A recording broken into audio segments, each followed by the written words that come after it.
Wiggy, wiggy, oh, wiggy, oh, wiggy, oh. Hold up, wiggy, oh, wiggy, oh, Cause that bitch go wiggy, puke when I shoot, it's on mute. That bitch go puke when I shoot, it's on mute.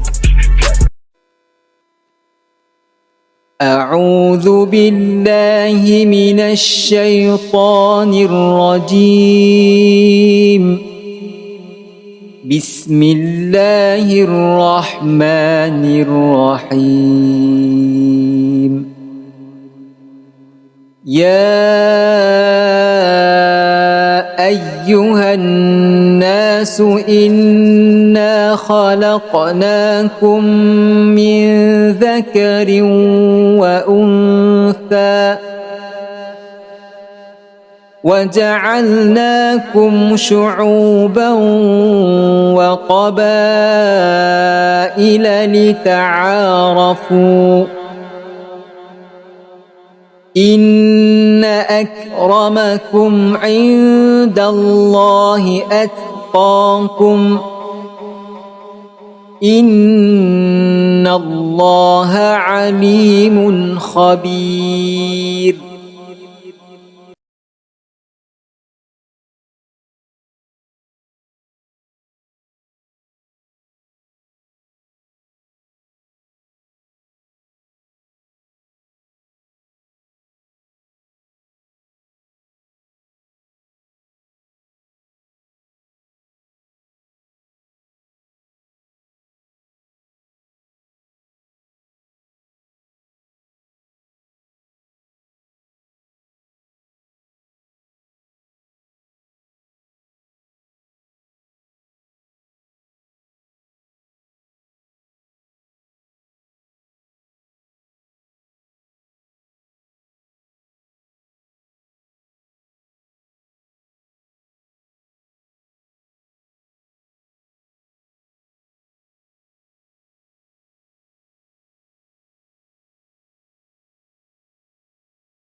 Perkenalkan, kami dari kelompok 1 kelas 11 F1.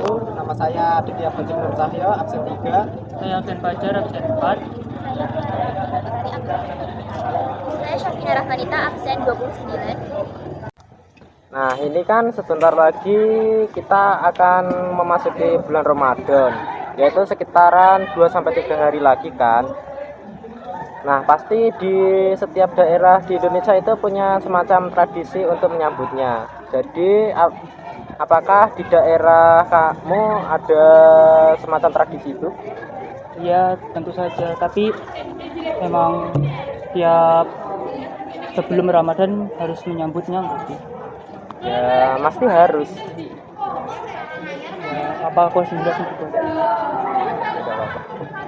Aku jelasin ya.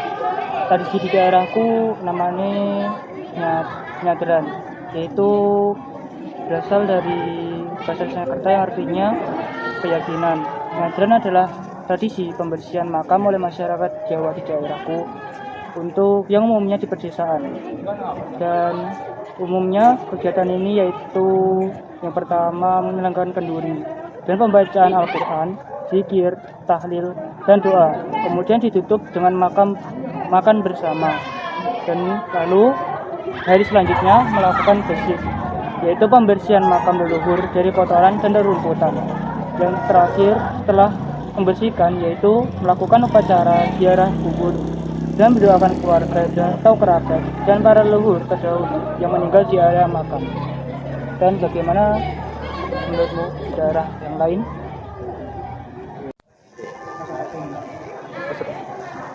tradisi ini sudah dilakukan sejak masa kerajaan Aceh, yaitu sekitar tahun 1607 sampai 1636 Masehi. Tradisi ini sebenarnya acara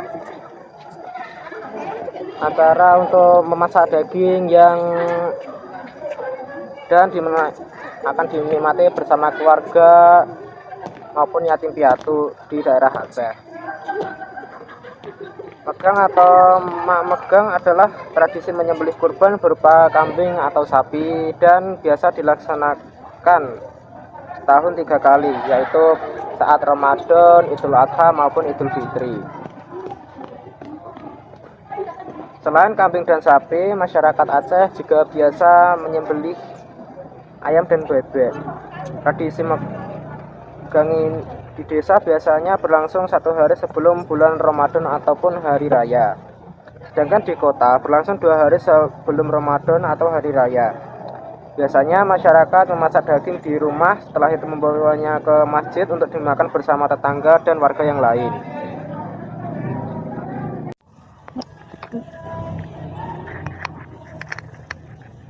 Campfiring during Iftar in Syria. The tradition known as Mitfa al-Iftar began in Egypt more than 200 years ago, when the country was ruled by the Ottoman Empire, Hosh Qaddam. At that time, Qaddam was testing a new cannon at sunset and accidentally fired it. The sound echoed throughout Cairo. This prompted many citizens to assume that this was a new way to mark the end of the fast. Later, other countries such as Syria and Lebanon began to adopt this tradition. Jadi dia adalah teman saya dari Syria dan dia menjelaskan tentang tradisi yang dikenal sebagai Mitfa al-Iftar. Itu adalah tradisi penembakan meriam sebagai tanda untuk berbuka puasa.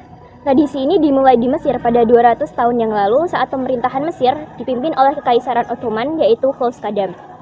Yang dalam hal ini, Hosh Qaddam tidak sengaja menembakkan meriam saat matahari terbenam, dan suara itu bergema ke seluruh Kairo, sehingga warga di sana mengira bahwa itu adalah tanda untuk berbuka puasa.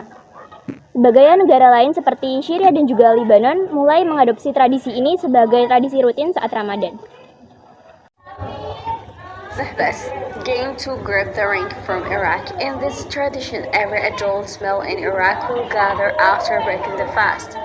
Later, they will be divided into groups of 40 or more men to play a game. The rules of the game are that one person from the group will hide the ring, and the opponent must guess who is hiding the ring. The challenge is that the opponent must not speak directly but must use body language to determine the perpetrator. The excitement is what makes this tradition continue to be preserved and is never missed during the fasting season every year. Jadi teman saya ini menjelaskan mengenai tradisi bernama Maybes, yaitu tradisi merebut cincin dari Irak.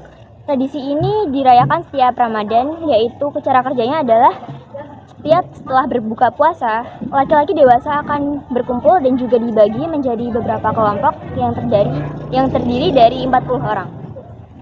Dan satu laki-laki di antara mereka akan menyembunyikan cincin dan lawannya harus menebak. Tetapi lawannya tidak boleh menjelaskan secara langsung siapa yang membawa cincin tersebut, namun harus menunjukkan melalui body language. A few moments later.